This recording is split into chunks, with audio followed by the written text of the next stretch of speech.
so ends our 2023 summer movie going season. It's been busy. It's been really difficult to keep track of. Hell, it's been so busy that we've actually seen movies that we haven't even had a chance to even review here. It's been so busy, I don't remember the last time I was at the movies. I needed something to end my summer with, okay? As we get into the dredges of fall and whatever leftover material we could find there, I said, I need something big. I need something loud. I need something with some teeth.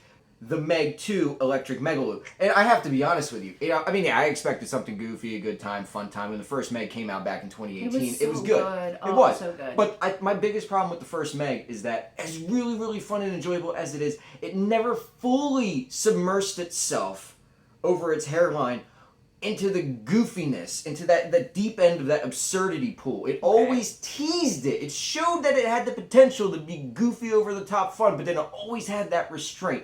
I mean, hey, look, apparently it worked out because here we go, we have a sequel. It's almost like when they pitched the sequel, Warner Brothers said there's one mandate, and that is be as over-the-top, absurd, stupid as humanly possible. And now here we are. The Meg 2 is a fascinating movie because it feels like one of those kinds of monster movies of yesteryear. You can almost hear LL Cool J make quips as the chef underwater as the sharks are attacking. That's how corny and over the top it is. But I think one of the best parts about it is that while the actors are, they're treating the material seriously, and they're taking their job seriously. Ooh. They also understand that this is a dumb, corny movie, and that we need to keep winking at the audience, but keep the stakes at least still alive there, because there are some moments of actual, suspense and some dread and things like that they don't cut away from for a jokey moment or anything like that. We come to these creature features for the creature that is featured. So let's get the boring stuff out of the way first, which is the human factor. I'll be honest. The humans here are fodder, okay? They serve one of three purposes.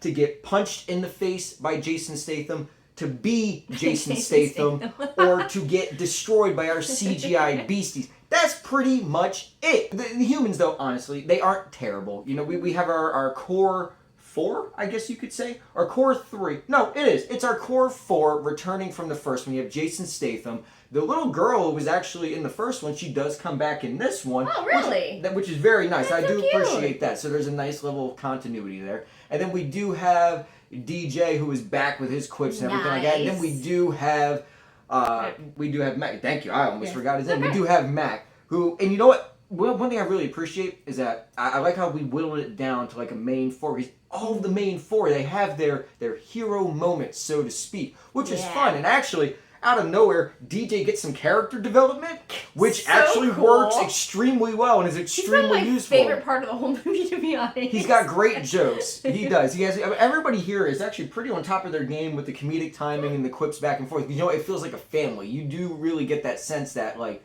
okay, we haven't seen these people for 5 years. They've been working together. They've been a family for 5 years, so that's appreciated. Now, we're not talking Academy Award-winning writing or acting. These guys understand that they're in a B-grade creature feature, but you know what? They have fun with it, and that is the key. You have to have fun. Too much fun. No, not a little. What's better than 1 Meg? 3 Megs. What's better than 3 Megs? Other beasties.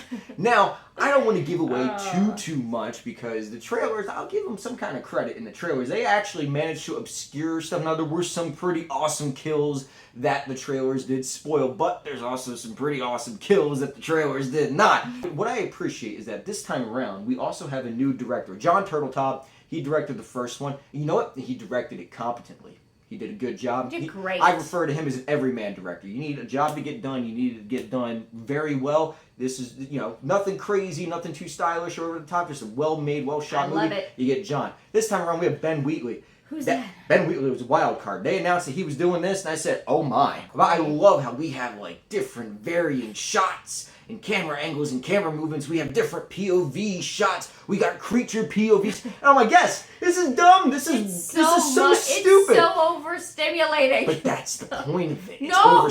There are moments in this movie that are kind of genuinely suspenseful. There's a walk across a trench floor, which I have to tell you, that entire trench floor sequence is fun. It's exciting because we are experiencing the newness as they are experiencing the newness. And that's what I like. Our POV is their POV. every now and then we might cut away to something that's lurking that they might not be able to see, but we don't get a full shot of it. So we know that there's something out there. And they don't. But that's okay, because we don't know, just like them, when said beastie will attack. And that's the fun of it. Visually, it's actually a pretty solid looking movie. You know, the visual effects, and there's a lot of visual effects.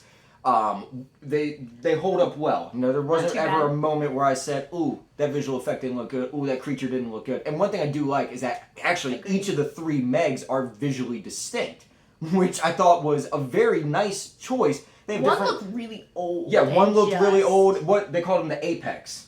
Oh, is that the one? Yeah, there was one in there. They called him the Apex. He's all scarred up and everything. Which, of course, you know, if you're going to be the big guy, everyone wants to fight the big guy. There are some neat plot elements in here as well from the human side of things. I don't want to go into too many details, which they might tease something for a sequel. Please don't do it. We don't have any credit scenes. We'll go ahead and get that out of the way now. There's no credit scenes. We do have some small little teases, but the movie stands on its own 2 feet, though. Finally, and we'll only touch on this very briefly because this is the last thing that anybody comes to one of these movies for, it's the plot. It's kind of like, I don't want to say it's kind of like you can expect everything to go how it goes, but I expected it to go how it goes, and it went exactly like that.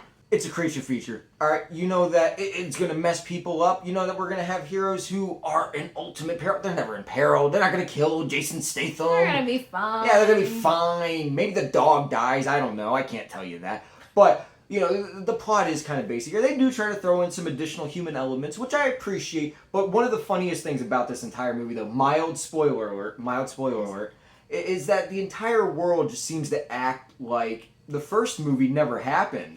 Like there wasn't a giant Meg that jacked up a bunch of people. That's true. Like a giant Meg didn't f*** up an entire vacation spot. But that's okay because, you know, it's the goofiness and all, you know, because then we'd harbor on it. And then we'd get upset. We'd be in a chair crying about Rachel dying for 3 hours. It's okay. Yeah, we're not here for all that. We saw this in Dolby. Yes. And let me tell you, the Dolby butt kickers on these seats, man, and that bass, it wasn't all the time. But when the beasties and the creatures attacked and there were explosions and things like that, oh, it was having fun. It was not memorable to me because, to be honest, until you just said that, You wasn't even paying attention. Didn't But even also know. the guy next to me kept farting, so that was also What a not wild really experience gonna that help was. me It's either. 4D at that point. So overall, yes, it is a way for myself to cap off my summer movie-going season. I had a blast. You know, if you're looking for something big, loud, dumb, over the top, a great way to kill, 2 hours, if that. Don't stay for any mid or after credit scene because they don't exist. Especially if, like, this is, like, if you want to do kind of like a last summer outing with the family, because I feel like this is, like, okay enough for kids. Like, I feel like this is, like, or just a friends get together before everybody goes back to what they were doing before. It's perfect for a 4-year-old. A 4-year-old isn't terrified of monsters killing them in their sleep. Woo woo. Especially when they get into the water. Oh, yeah. Excellent. Go to the beach afterwards. Mrs. Taco, what did you think?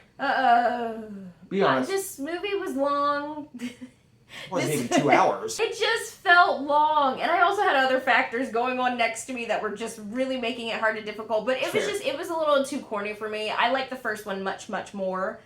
But that's okay. It's not for everyone, but it's not a horrible movie. It's not the worst movie that I've seen this year, so it's okay. There you go. It's alright. It's not Knock at the Cabin either. So, if you guys had a chance to check out the Meg 2, the Meganing, let us know down in the comments below if you plan on checking it out. Let us know that too. If you think that this is stupid and this is subpar cinema, this should be on the Sci-Fi Channel. Yeah. Scorsese was right. Yeah, Shark whatever, Week. man. Shark Week. We're allowed to have fun at the movies too. And until next time, guys, it's been VHS Taco signing off. I'm going to go ahead. You're right. More Meg. You're right. No I'm more going to go ahead and rewatch the first copy of the Meg. Not enough Meg. We're going to rewatch this. You guys have a good time. VHS Taco's out. I'm